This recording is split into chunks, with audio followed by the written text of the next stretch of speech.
Well, I arrived in New York City in 1978, the fall of 1978, to go to graduate school at Columbia University.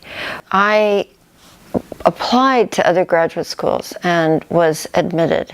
And in fact, I got a better deal. You know, they gave me a fellowship at Columbia, but it was only for a year.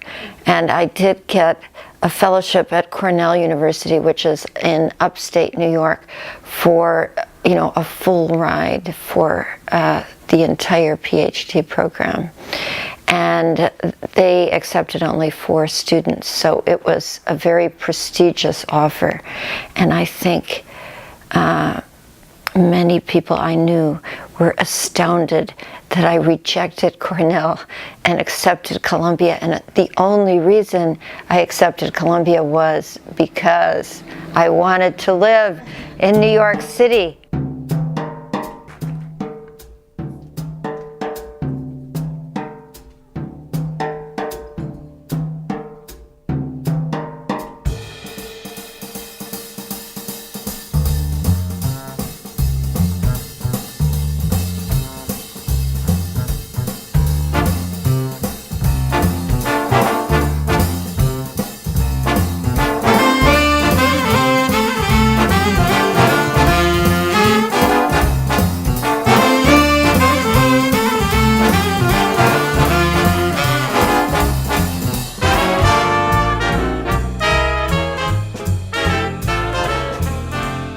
Life is lived on the streets here, so you see couples arguing on the streets, you see children crying on the streets, you see all kinds of things, you hear conversations all the time. So I think my inspiration comes, you know, from life in general and the larger social issues of the day.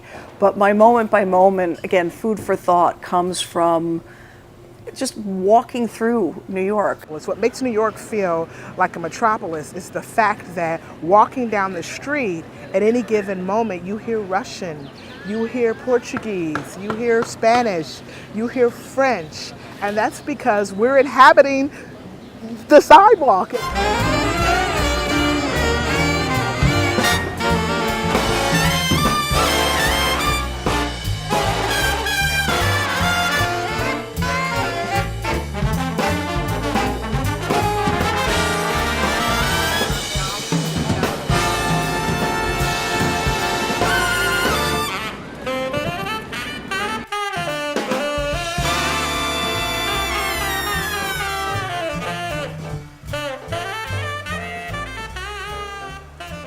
Every time I walk into Grand Central, I think about Lily Bart coming into Grand Central at the beginning of the House of Mirth, and just like that description of her, you know, her beauty that's like slightly past its prime, and like coming back into the city after like being away for a little while. And that's like the pinnacle of like as good as things get for her in the book, but you don't know that yet, and there's still this like sense of limitless promise with sort of menace like lurking always slightly underneath it, and it just like is still New York City.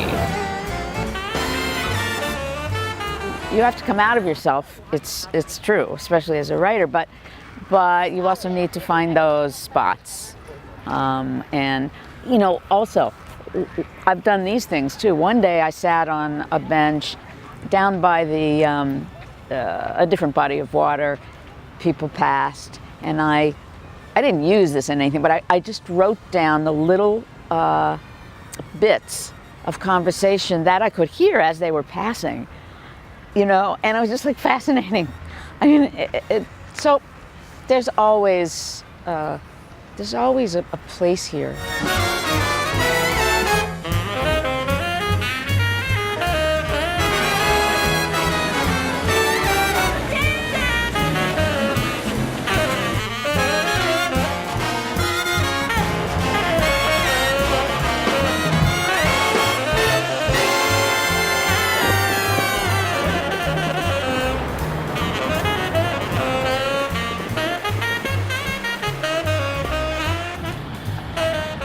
Always something about New York. It has to feel like New York. Like, you can't change it too much.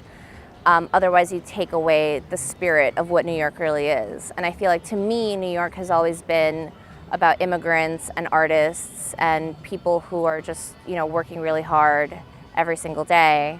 And so when neighborhoods can't change too much, otherwise you take away everything that makes it what New York is. That's where I live now, and that's where that's my place of inspiration for my next film. So, when you asked about, what is it, it's, what's inspiring for you right now, I, naturally wanted to bring you to what's inspiring to me right now when I write my next film. So, yeah, that's Harlem.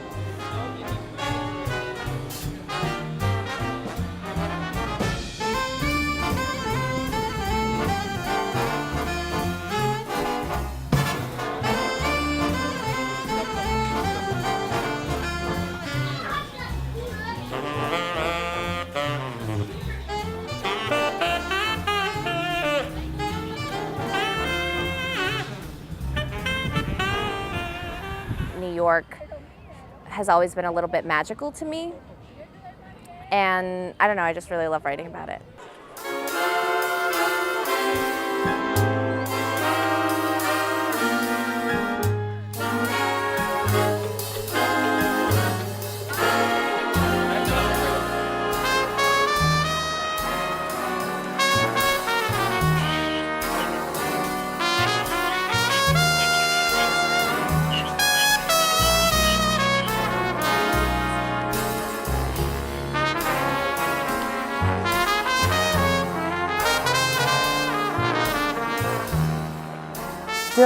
I still sometimes will walk around and be like, I made it. Even though I've lived here for 20, how many years now? Oh my God, 93 to now, so 24 years I've lived here.